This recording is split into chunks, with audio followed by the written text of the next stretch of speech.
তৃণমূল কংগ্রেসের প্রাক্তন জেলা সভাপতি এবং রাজ্যসভার প্রাক্তন সাংসদ প্রকাশ চিক বড়াইকের বিরুদ্ধে এবার লিখিত অভিযোগ দায়ের হল।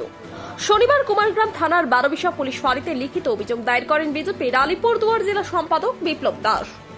প্রকাশ চিক বড়াইক ছাড়াও তৃণমূলের ভলকা বারোবিশা 2 নম্বর অঞ্চলের প্রাক্তন সভাপতি ভিক্টর রায়ের নামেও লিখিত অভিযোগ দায়ের করেছেন বিপ্লব বাবু। বিপ্লব বাবু বলেন, প্রকাশ চিক বড়াইক ও ভিক্টর রায় নানা দুর্নীতির সঙ্গে যুক্ত। এই দুজন গরু মোষ ও মুরগি পাচারের সঙ্গে যুক্ত থেকে প্রচুর পরিমাণে টাকা তোলা হিসেবে আদায় করেছে। এছাড়াও প্রকাশ চিক বড়াইকের মদতে ত্রাণ বিলির সময় বৃত্তিবাড়ি ও মাঝের ডাবরিতে বিধায়ক মনোজ কুমার ওরাও এবং আমার উপর হামলা করা হয়েছিল।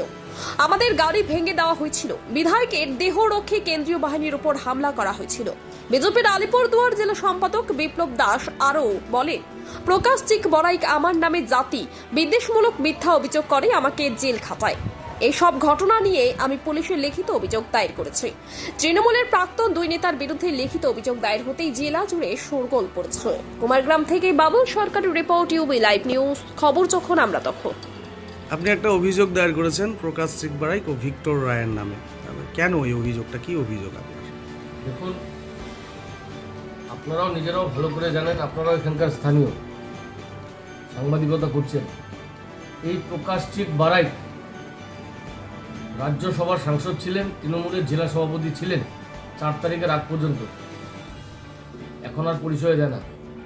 তবে জানতে হবে, এই প্রকাশ চিক বড়াইক কুমারগ্রাম বিধানসভায় যেভাবে সাধারণ মানুষকে অত্যাচার করেছে, মিথ্যা মামলায় ফাঁসিয়েছে, তারপর সে নিজে একটা কোর্ট খুলেছিল। কোর্টটা কি? সে জাজমেন্ট দিত, তোমার এই দোষ, তোমার এই দোষ, তাকে এটা করে দাও, তাকে সেটা করে দাও। আজকের জামানাতে আমরা আইনের প্রতি আমাদের শ্রদ্ধা আছে। সে নিজে হাতে নিজে আইন তুলে নিয়ে কার্যকলাপ করত। পাশাপাশি সে গরু, মোষ, মুরগি, বালি, পাথর সমস্ত কিছুতে তিনি সরাসরি যুক্ত ছিলেন।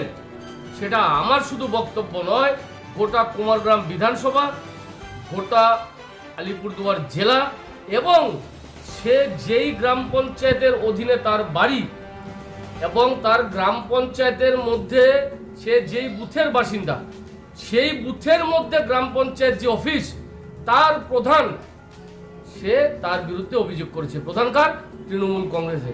সে গাড়ি প্রতি বালি ডাম্পার থেকে 500 টাকা করে নিত।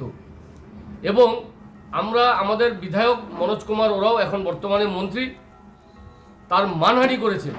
সে একজন শিক্ষিত ভদ্রলোক, স্কুলের শিক্ষক, তাকে অশিক্ষিত বলেছে, তাকে রাবণ বলেছে, আরও নানান ভাষায় কুরুচিকর মন্তব্য করেছে। আমাকে চোর বলেছে, সভা মঞ্চের থেকে দাঁড়িয়ে মাইকে আমার সম্বন্ধে বলে আমি নাকি চোর। তাকে প্রমাণ দিতে হবে আমি কোথায় চোর হলাম। এবং গত বছর একটা ঘটনা ঘটেছিল, এক মুসলিম যুবককে আমি বাঁচাতে গিয়েছিলাম।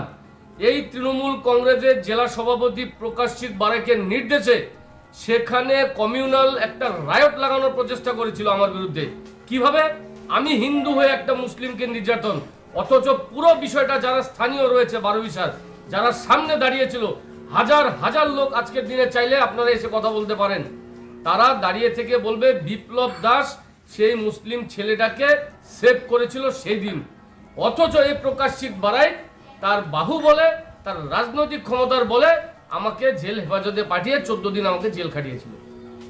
শুধু বৃত্তিবাড়ি কুমারগ্রামে নয়, সেখানে তার নেতৃত্বে আমাদের উপর হামলা নয় শুধু, এবং মাঝের ডাবরি বারুইপাড়াতে এই প্রকাশ চিক বড়াইকের স্বঘোষিত ভাই, সেখানকার অঞ্চল সভাপতি ভিক্টর রায়, মনোজ কুমার ওরাও আমাদের বিধায়কের উপর চড়াও হয়েছিল এবং হামলা করেছিল।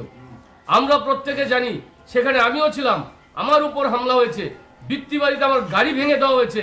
শুধু এইটুকু নয়, এই ভারতবর্ষের কেন্দ্রীয় সরকারের কেন্দ্রীয় নিরাপত্তা রক্ষী CISF জওয়ানকে কুমারগ্রাম অঞ্চলের অঞ্চল সভাপতি প্রকাশ্যে তার গালে চড় মারে, তাকে লাথি ঘুষি মারে।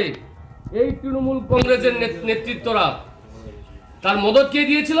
এই প্রকাশ চিক বড়াইক। এই প্রকাশ চিক বড়াইক তাদেরকে নেতৃত্ব দিয়েছিল যে তোমরা যা খুশি করো, খুল্লা ছুট দেওয়া হয়েছে।